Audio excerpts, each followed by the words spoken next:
I recently heard Paul Heyman on the Stone Cold. Wait a minute. Is he the son of the famous John Philip Sousa? Oh, I was thinking more Silvano Sousa, the old. Could be. Yeah. Little Johnny. I remember him now from the locker room. I recently heard Paul Heyman on the Stone Cold podcast talking about why he was suspended by Jim Herd for, quote, BS reasons. He didn't give any detail after that. Do you have any insight as to why he was suspended? Well, I need more details on which time. Paul was suspended and or fired a couple of times while he was down there. And I don't want to tell tales out of school or give incorrect information by applying the facts of one of those to the other one. So without knowing, Flair fired him because he went into business for himself and just cut a promo for the few smart fans there were at the time, instead of saying what Flair told him to say because he thought that he knew better than Flair. And whether you did or not, and then they fired him one time because they found out that I've told you the way he figured out how to make money on the airplane tickets, right? I don't know. Much like the Solaflex scam, this did have a bit of an art to it, right? I've told the Solaflex deal before. When TBS would issue you your plane tickets, they would be paid for with the TBS WCW credit card or what, and it would be the old-fashioned paper tickets. There'd be the method of payment credit card, and it would have, the WCW card. And you couldn't take that ticket and refund it and get the money. If they refunded it, the money would go back to the TBS credit card, obviously, because TBS is handing out these $400, $500, $600 plane tickets to all these fucking wrestlers willy nilly. That'd be a lot of money if they could get actual money for them. You could change them for other flights that were of equal or greater value and pay the difference, or you could get an upgrade on it if you had the first class freaking flyer deal, whatever.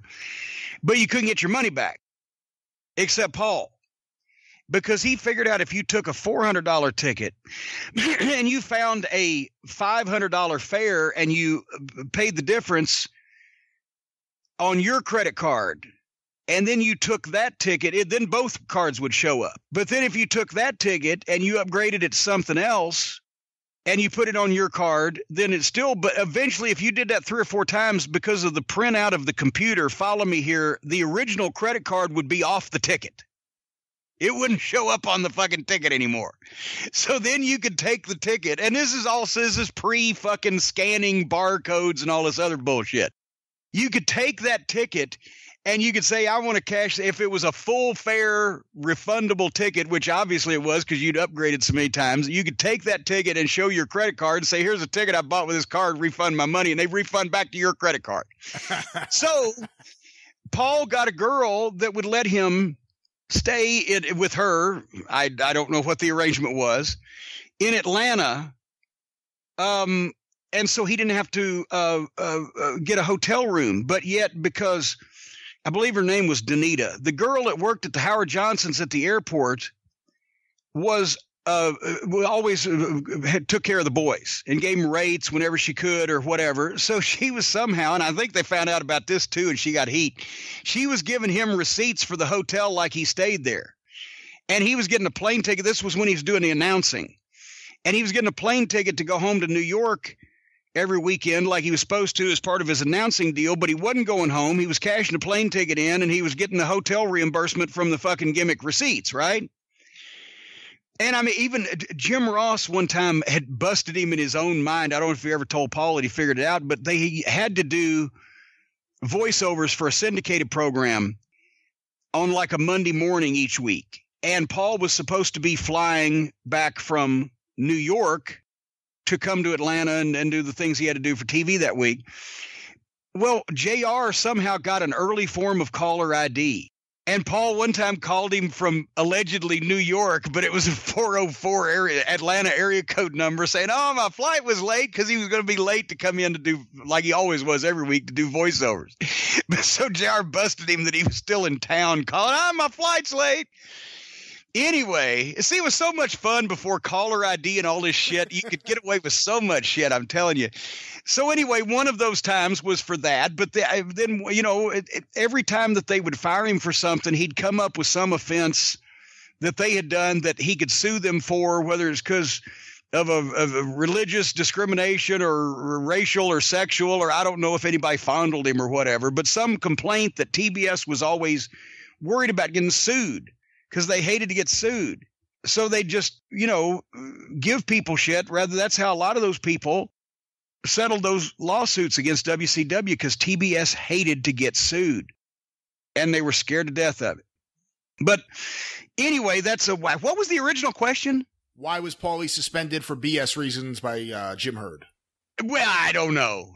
I'm sure it had nothing to do with anything that Paulie had a hand in perpetrating. The Flair incident, that would have been Flair suspending him or sending him home, not Jim Herd, the one that you saw in '89. Yes. It may have been the plane tickets, or and it's not like Paul can say that they can cast aspersions on my character for saying this, because he's the one that told me how he was doing it. He couldn't wait to tell me. We came in the fucking locker room one time how he was fucking doing it. I heard he learned how to do it from Jack Nicholson at the China Club.